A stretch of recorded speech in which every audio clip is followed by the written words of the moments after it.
Et tout le monde se demande juste qu'est-ce que c'est, qu'est-ce qui se passe, qu'est-ce qui est arrivé à Simon. On n'ose pas en parler en même temps, un peu comme le parallèle avec le surmenage, le burn-out.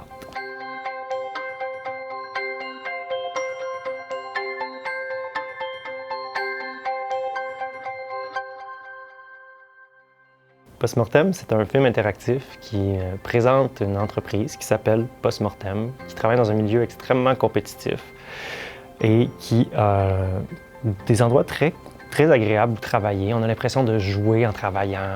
Nos collègues, c'est nos amis, mais ça n'empêche pas que finalement, on voue un certain culte de la performance. On travaille comme des malades. Jusqu'à ce que justement, Simon, un des employés en ayant travaillé toute la nuit sur le dossier de l'heure, éclate littéralement en morceaux de verre. Avec l'image de l'éclatement en tant que tel de Simon qui éclate en morceaux de verre, on réalise à quel point ça a eu un impact très grand autour de soi. Ça crée une réelle contagion émotionnelle autour de tout l'environnement de travail. Ce qui m'a allumé comme image autour de ça, de cette image d'éclatement-là, c'est certainement une image personnelle de moi-même.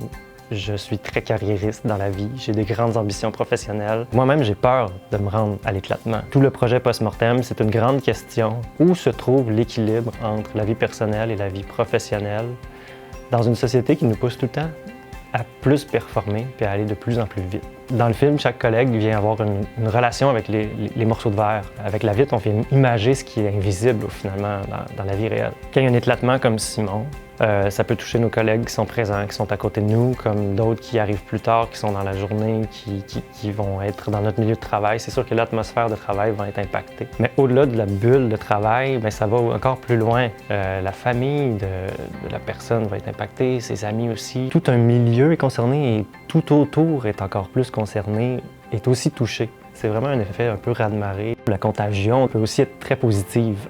Il suffit juste de se poser des questions comme comment ça va, puis de vraiment poser la vraie question, puis d'écouter la réponse pour ouvrir des portes vraiment fascinantes vers le sentiment d'être compris, avoir la confiance aussi des autres, de sa famille, de ses collègues, attirer même la confiance en soi, avoir un sentiment d'appartenance avec ses autres collègues ou avec les gens qui nous entourent, puis même se rendre jusqu'à la fierté. C'est même très contagieux.